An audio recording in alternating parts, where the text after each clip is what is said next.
Hello everyone. Myself Professor Barwan MM on the behalf of Department of Botany. I am conducting your course number BO336. Course name is the Computational Botany of class TYBSC. In previous video up to we have see that there are the two chapters. Introduction of a syllabus, then introduction of a biostatistics, then sample and the sampling, some problems and some theoretical concept we have a see.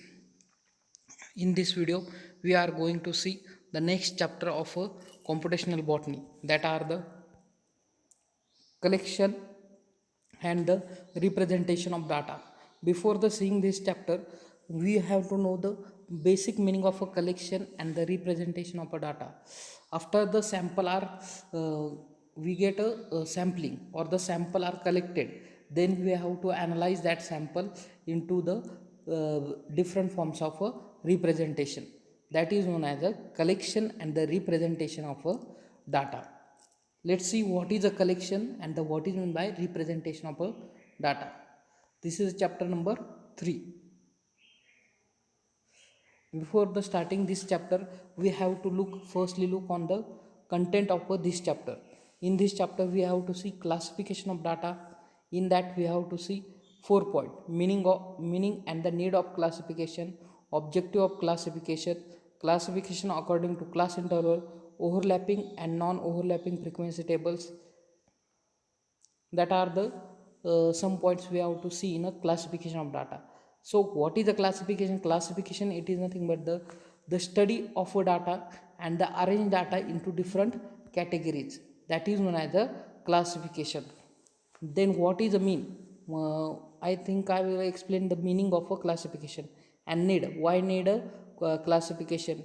You suggest the points we have to know, that are the why need to study classification? To avoid the complexity. For that purpose there is a need of a classification. Then objective of a classification. What are the objective, what are the aims, different aims to study classification? To arrange data into smaller condensed form, that is known as a classification. Next is the overlapping and non overlapping, or classification according to class interval. That are method we see in a later on. Next is the method of a representation of data. There are essential features of a tabular representation, advantages of tabular representation. That are point we have to see.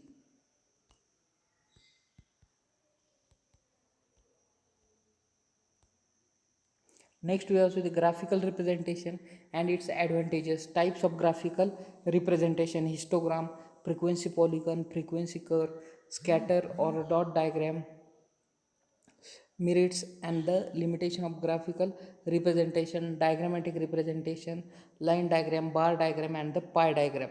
That are the content we have to see in this chapter.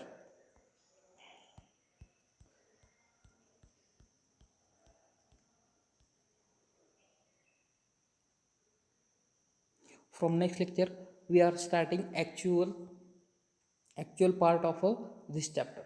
Thank you.